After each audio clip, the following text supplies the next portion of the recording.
हरे कृष्णा। आप सभी का स्वागत है आपके अपने YouTube चैनल कथा सुख में। प्रिय श्रोताओं, आज दिनांक है 10 जनवरी, दिन है शनिवार और इस दिन को विश्व हिंदी दिवस के रूप में भी मनाया जाता है।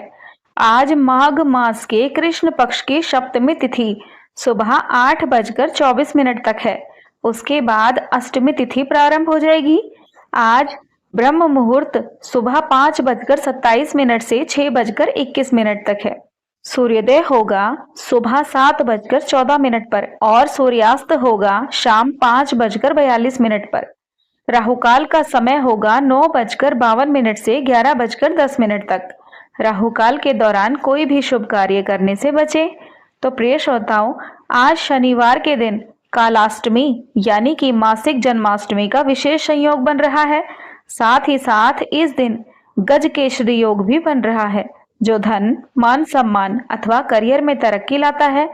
खासकर मेष, मिथुन, कर्क, कन्या, धनु जैसी राशियों के लिए आज का जो बहुत ही शुभ मुहूर्त है वह 11:45 से 12:27 तक है। तो प्रिय श्रोताओं, आज की इस वीडियो में आप सुनेंगे माघ मास महात्म्य की कथा, लेकिन उससे पहले सुनेंगे श्री कृष्ण भक्त कर्माबाई की कथा। तो कृपया कथा में अंत तक अवश्य बने रहिएगा और यदि आप हमारी यह वीडियो पहली बार देख रहे हैं तो कृपया चैनल को सब्सक्राइब अवश्य कर लीजिएगा। कर्माबाई को मारवाड़ की मीरा भी कहा जाता है। जब जब भगवान श्री कृष्ण का उल्लेख आता है, कर्माबाई का नाम स्वतः ही आ जाता है।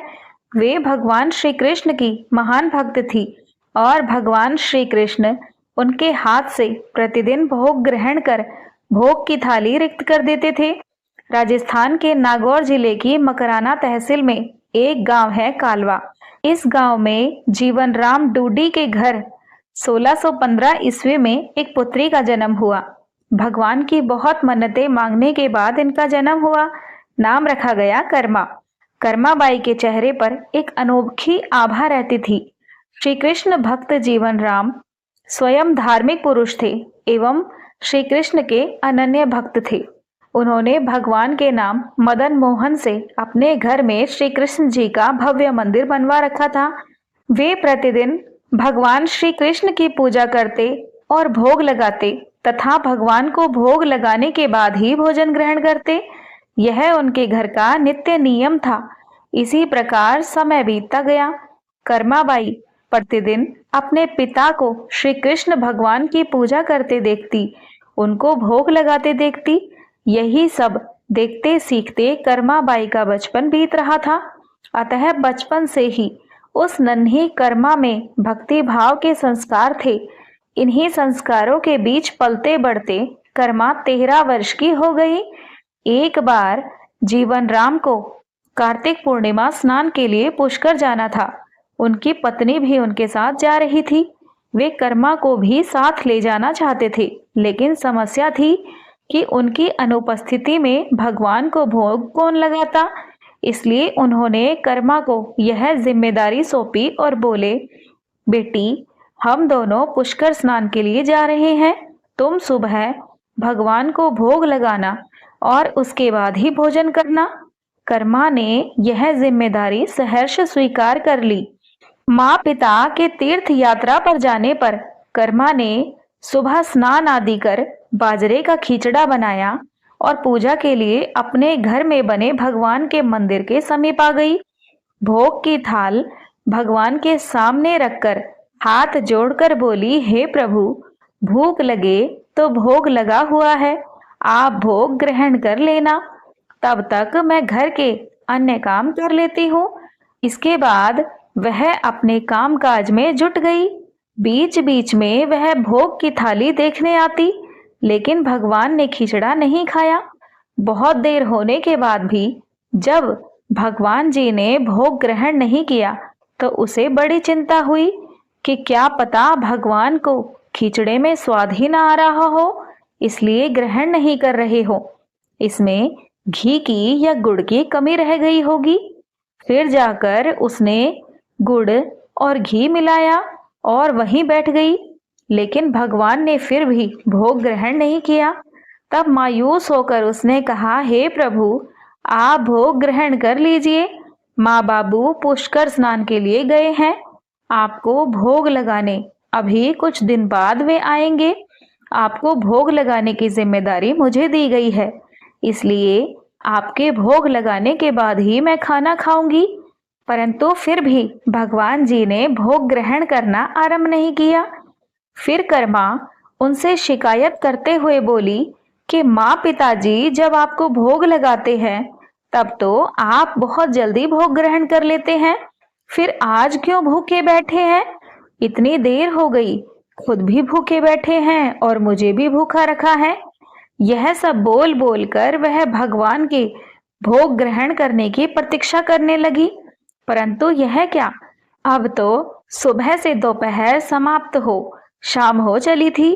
भूखी कर्मा अब रुआंसा हो गई और दुखी होते रोते हुए बोली, हे भगवान जी, आप ग्रहण कर लीजिए भोग, अन्यथा मैं भी भूखी ही रह जाऊंगी।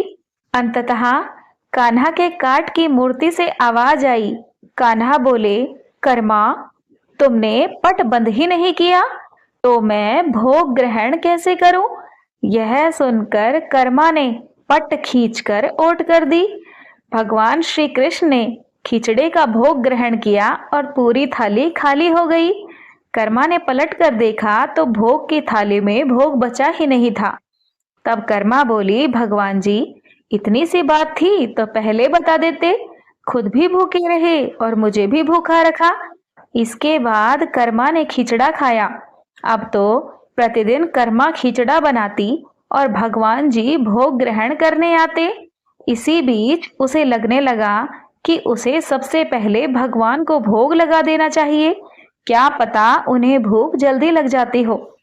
साफ सफाई नहाने धोने के कारण भगवान के भोग में देर हो जाती हो।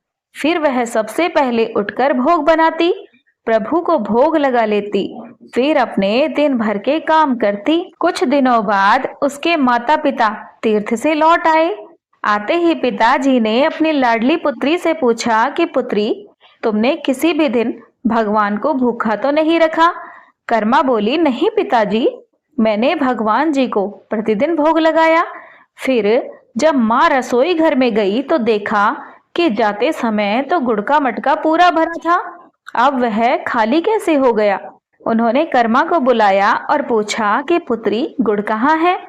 कर्मा ने बताया कि रोज भगवान श्री कृष्ण उसके पास आते और खिचड़े का भोग ग्रहण करते, कहीं मिठास कम न हो जाए, इसलिए खिचड़े में गुड़ कुछ ज्यादा डाल दिया। उसने पहले दिन हुई परेशानी के बारे में भी अपने माता पिता को बता दिया। उसकी बात सुनकर माता पिता चकित रह गए। वे जिन ईश्वर के आशीर्वाद हेतु इतने दूर तीर्थ यात्रा पर गए थे, जिन्हें पाने के लिए लोग न जाने क्या क्या करते हैं, कहाँ कहाँ ढूंढते फिरते हैं, वे भगवान उनकी बेटी के हाथ से उनके घर का खिचड़ा खाते हैं। यह कैसे संभव है? उन्हें चिंता भी हुई कि बेटी कहीं बावली तो नहीं हो गई। ये भी सोच लिया कि क्या पता कर्मा ने ही पूरा गुड़ खा लिया हो। इस पर कर्मा ने कहा कि पिताजी, माताजी, अगर आपको यकीन नहीं है तो कल देख लीजिएगा, मैं खुद भगवान को भोग लगाऊंगी। इस आश्चर्य से वे रात भर सो ही नहीं पाए। अब तो दूसरे दिन कर्मा ने खिचड़ा बनाया और मंदिर में भोग की थाली रखकर पट बंद कर दिए और बोली, हे भगवान जी, ये लोग नहीं मान रहे हैं कि मैंने आपको ही गुड़ और घी खिलाया है, अब आप भोग खाकर स्वयं सिद्ध कीजिए। भक्त की पुकार सुन भगवान को आना ही था और कान्हा खिचड़ा खाने आ गए। जब पट खुला तो जीवन राम और उनकी पत्नी आश्चर्यचकित थे कि भोग की थाली में भोग बचा ही नहीं। फिर कर्मा का जीवन प्रतिदिन भोग लगाते ही निकला। जब उनके माता पिता नहीं रहे तब वे एक दिन अपने कान्हा की मूर्ति साथ लेकर तीर्थाटन के लिए निकल पड़ी, परंतु भगवान की कृपा से उन्हें हर दिन खिचड़ा बनाने के संसाधन मिल ही जाते और वे प्रतिदिन कान्हा को खिचड़ा खिला लेती। तीर्थाटन करती हुई देवी कर्मा भगवान जगन्नाथ की नगरी पहुंच गई और वहीं रहने का मन भी बना लिया। वहां भी रोज भगवान को खिचड़े का भोग लगाती और पट बंद कर देती। भगवान जी प्रतिदिन उनके भोग को ग्रहण करते। जिस दिन उन्होंने पहली बार जगन्नाथपुरी में खिचड़ा बनाया, उसी दिन उनके पास से जा रहे एक बालक ने उनसे कहा, माता, घी की बड़ी अच्छी सुगंध आ रही है, क्या भोजन बचा है? देवी कर्मा ने कहा, हाँ बालक, बचा है, तुम बैठो, मैं तुम्हें अभी देती हूँ। यह कहकर देवी कर्मा ने उस बालक के लिए खिचड़ा लगा दिया। बालक पूरे मन से स्वाद लेकर खा रहा था। देवी कर्मा को उसे खिचड़ा खाते देख सुख की अनुभूति हो रही थी। उस बालक ने खिचड़ा खाते खाते पूछा कि माता, क्या मैं कल आ सकता हूँ? तब भी मुझे यह स्वादिष्ट खिचड़ा खिलाओगी क्या? यह सुनकर देवी कर्मा मुस्कुराई और बोली, हाँ पुत्र, तुम यदि प्रतिदिन आओगे तो भी मैं तुम्हें प्रतिदिन खिचड़ा खिलाऊंगी, तुम निसंकोच आना। यह सुनकर वह बालक प्रसन्न हो गया और प्रतिदिन देवी कर्मा के पास खिचड़ा खाने आया करता था। एक दिन जब वह बालक खाना खाकर जा ही रहा था, तभी उसने देखा कि एक साधु बाबा वहां आकर देवी कर्मा से कह रहे थे कि देवी, आप बहुत धार्मिक महिला हैं, भगवान को प्रतिदिन भोग लगाकर खाती हैं, परंतु इन सब के भी नियम होते हैं। आपको बिना नहाए ऐसा नहीं करना चाहिए। आप तो भगवान की परम भक्त लगती हैं।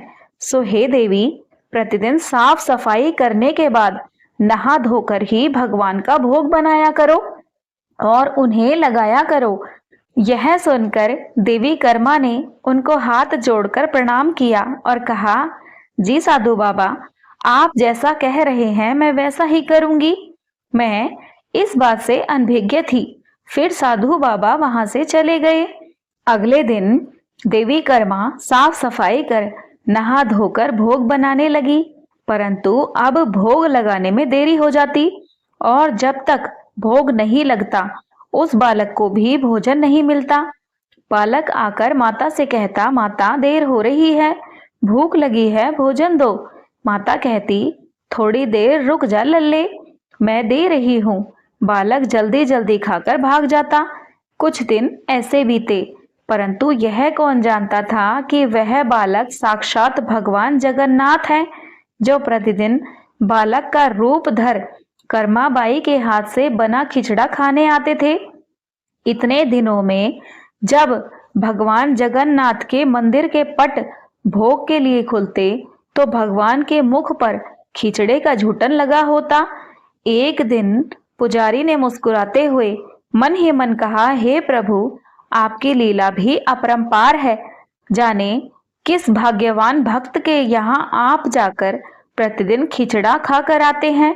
फिर पूजा अर्चना हुई, दिन बीत गया, रात्रि हुई। रात्रि को पुजारी के स्वप्न में भगवान जगन्नाथ आए और उन्होंने पुजारी से कहा कि हे भक्त, तुमने सही पहचाना, मैं अपनी एक अनन्य भक्त कर्माबाई के यहाँ प्रतिदिन उनके हाथ का बना खिचड़ा खाने जाता हूँ। वह मुझे बिल्कुल अपने पुत्र सा लाड करती हैं। उनकी भक्ति से मैं अति प्रसन्न हूँ, परंतु इसी मंदिर के एक साधु ने उन्हें कुछ आम जीवन की ज्ञानवर्धक बातें एवं उपासना का तरीका समझाया, जिससे मुझे भोग लगाने में अब उनसे देरी हो जाती है। इसी वजह से मेरे मुंह पर खिचड़ा लगा रह जाता है। अब प्रभु की लीला भी अपरंपार है। वे तो सर्वव्यापी हैं, एक ही समय अलग अलग स्थान पर हो सकते हैं, परंतु मुख पर खिचड़ा लगाने की लीला उन्होंने इसलिए रची ताकि पुजारी के मन में यह प्रश्न उठे। उस प्रश्न के निवारण में प्रभु पुजारी को यह बता सके कि आम जीवन में हम अपने ज्ञान को जब दूसरों को बताते हैं, तब वह सदैव ज्ञान के लिए ही होना चाहिए, ना कि भक्ति के भाव को बदलने के लिए। क्योंकि सांसारिक जीवन के लिए ज्ञान आवश्यक है, ज्ञान महत्वपूर्ण है, परंतु जहाँ भक्ति होती है वहाँ ज्ञान का कोई काम नहीं। भक्ति में भक्त अपने प्रभु के प्रेम में डूबा रहता है। उपासना के कई तरीके हैं, जितने भक्त जितने उपासक, उपासना के उतने ही तरीके होते हैं। जब ईश्वर ने ही उपासना के तरीकों पर प्रश्न नहीं उठाया तो किसी को भी किसी और की भक्ति पर प्रश्न नहीं उठाना चाहिए। साधु गलत नहीं थे, साधु अपने ज्ञान के हिसाब से ही कार्य कर रहे थे, वे सही थे, परंतु उन्हें यह नहीं पता था कि जो महिला प्रभु को बिना नहाए खाना देती है उसका भाव सिर्फ इतना था कि मेरे प्रभु को जल्दी खाना मिल जाए, वे भूखे ना रह जाएं, और यह प्रेम भाव प्रभु के लिए हर नियम से ऊपर था। इन बातों को सुनकर पुजारी जी ने साधु बाबा को बुलवाकर ये सब बातें कही। साधु बाबा को भी अपनी गलती का एहसास हुआ कि वह भगवान और भक्त के बीच में आ रहे थे, और उन्होंने बिना समय गवाए माता कर्मा के पास जाकर कहा कि हे देवी, आप जैसे प्रभु को पहले भोग लगाती थी वैसे ही लगाइए। मैं आपकी भक्ति समझ नहीं पाया, इसलिए मुझे क्षमा कीजिए। देवी कर्मा ने कहा कि ठीक है, मैं कल से फिर से उसी समय पर वैसे ही भोग लगाऊंगी। माता कर्मा ने फिर उसी तरीके से भोग लगाना आरंभ कर दिया और भगवान के मुख पर खिचड़े का झूठन अब नहीं लगा होता। ऐसे ही कई वर्ष बीत गए। एक दिन पुजारी जी ने देखा कि भगवान की आंखों से आंसू बह रहे हैं और वह भोग ग्रहण नहीं कर रहे। तब उन्होंने मन ही मन फिर से पूछा, हे प्रभु, ऐसा कौन सा अपराध हुआ हमसे कि आपने भोग ग्रहण नहीं किया और आपकी आंखों से आंसू भी बह रहे हैं? प्रभु, यदि हमसे कोई अपराध हुआ है तो हमें क्षमा करें और भोग ग्रहण करें। आपके भक्तजन प्रसाद के लिए प्रतीक्षा कर रहे हैं। फिर क्या था, भक्त वत्सल प्रभु ने प्रसाद ग्रहण कर लिया, परंतु प्रभु के भोग देर से ग्रहण करने की बात और उनके आंखों से अश्रु बहने की बात पूरी प्रजा में तेजी से फैल गई। यह बात महाराज जी तक भी पहुंची। महाराज अति शीघ्र मंदिर पहुंचे और वे पुजारी जी से विचार विमर्श करने लगे। फिर उन दोनों ने भगवान के पास हाथ जोड़कर विनती की, हे प्रभु, कृपया हमें बताएं कि इस बात का क्या संदेश है। रात्रि पहर जब सब सो रहे थे तब भगवान राजा के सपने में आए और उन्होंने कहा कि मेरी एक अनन्य भक्त थी कर्माबाई, जो प्रतिदिन मुझे खिचड़े का भोग लगाती थी और मैं प्रतिदिन उनके यहाँ बालक रूप में जाकर खाया करता था, परंतु आज उन्होंने अपनी अंतिम श्वास ली और मुझ में सदैव के लिए लीन हो गई। अब मुझे बालक की तरह प्रेम कर कौन खिचड़ा खिलाएगा? यह सुन महाराज ने सपने में ही भगवान से कहा कि हे प्रभु, आज से प्रतिदिन आपके भोग में कर्माबाई का खिचड़ा भी चढ़ेगा। यही सपना उन्होंने अपने दरबार में सुनाया और उसी दिन से भगवान जगन्नाथ के भोग में कर्माबाई का खिचड़ा भी चढ़ने लगा। यह थी भक्त कर्माबाई की कथा और उनके खिचड़े से जुड़ी प्रभु की लीला। आशा है आपको पसंद आई हो। तो प्रिय श्रोताओं, आप सुनिए माघ मास महात्म्य के 7वें अध्याय की कथा। माघ मास महात्म्य के 7वें अध्याय की कथा अत्यंत ही रोचक एवं आध्यात्मिक है। यह कथा पापी जीवन जीने वाले व्यक्ति के उद्धार को दर्शाती है। जो मनुष्य माघ मास में स्नान, दान और तप करता है उसे स्वर्ग की प्राप्ति होती है। यह अध्याय भगवान दत्तात्रेय के उपदेश से प्रारंभ होता है, जो राजा कार्तवीर्य को माघ व्रत की महिमा सुनाते हैं। प्राचीन काल में एक नगर में एक सुंदर वैश्या निवास करती थी। उसके 2 पुत्र हुए, बड़ा कुंडल और छोटा विकुंडल। माता की कमाई से दोनों का पालन पोषण हुआ, किंतु बड़े होने पर वे भिखारी बन गए। कुंडल स्वभावत लोभी, क्रूर और हिंसक था। वह जंगलों में जाकर हिरण, खरगोश आदि जीवों का शिकार करता, उनका मांस खाता और छोटे भाई विकुंडल को मारता पीटता। विकुंडल सदैव भूखा प्यासा रहता, परंतु वह धैर्यवान और सात्विक था। वह भाई के क्रोध को सहन करता और कभी प्रतिकार न करता। एक दिन कुंडल जंगल गया। वहां एक विशाल बरगद के वृक्ष पर चढ़ा और नीचे से हिरणों को बाण मारने लगा। तभी अचानक बरगद की टहनी टूट गई, कुंडल गिर पड़ा और मृत्यु को प्राप्त हो गया। विकुंडल भी भूख से तड़प तड़प कर प्राण त्याग बैठा। यमदूतों ने कुंडल को पकड़ा और नरक की ओर ले चले, जबकि विकुंडल को देवदूतों ने स्वर्ग गमन कराया। यमलोक पहुंचकर चित्रगुप्त ने कुंडल के पापों का हिसाब किताब लगाया। हिंसा, लोभ, भाई को कष्ट देना आदि। यमराज क्रोधित हुए और कुंडल को रोवर नरक में भेजने को कहा। दूसरी ओर विकुंडल स्वर्ग पहुंचा। इंद्र सहित देवता आश्चर्यचकित हुए। चित्रगुप्त ने यमराज को बुलाया और कहा कि प्रभु, यह भिखारी विकुंडल पुण्यवान है। इसके पुण्य इतने कि स्वर्ग के द्वार खुल गए, किंतु इसका बड़ा भाई कुंडल नरक जा रहा है। भाई का उद्धार कैसे हो? यमराज ने विकुंडल से पूछा कि तूने क्या पुण्य किया जो तू स्वर्ग पा रहा है? विकुंडल ने नम्रता से उत्तर दिया। विकुंडल बोला कि प्रभु, एक बार मैं भयंकर भूख से व्याकुल हो गया। जंगल में भटकते हुए एक सुंदर गाय दिखी। मैंने उसके थन से दूध पी लिया।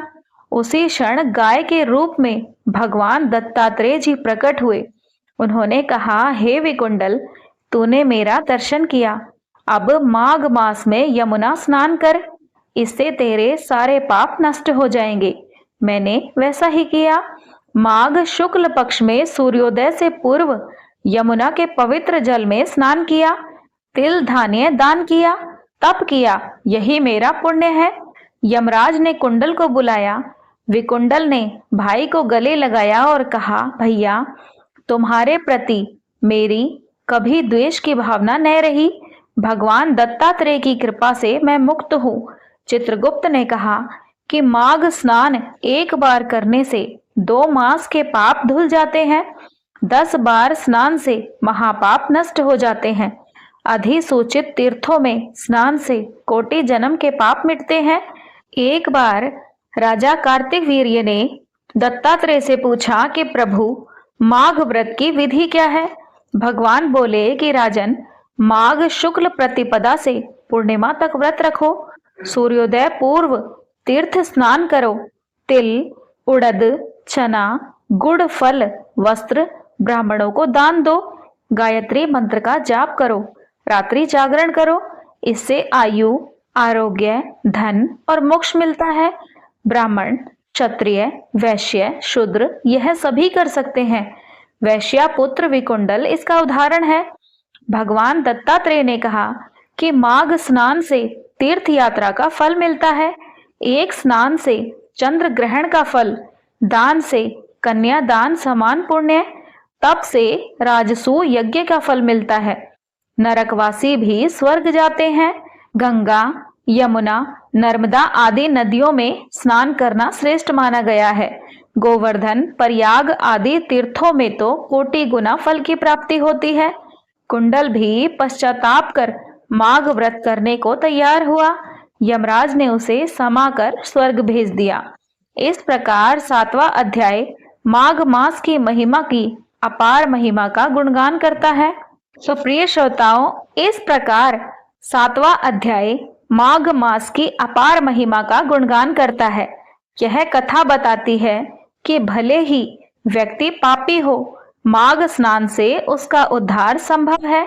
तो सभी प्रेम से बोलिए, भगवान विष्णु की जय, माता लक्ष्मी की जय। तो यह थी आज की कथा। आशा है आपको पसंद आई हो।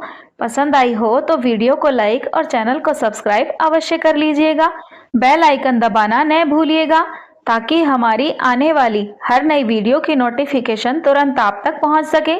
आप सभी सुखी व स्वस्थ रहें। जय श्री राधे कृष्णा। धन्यवाद।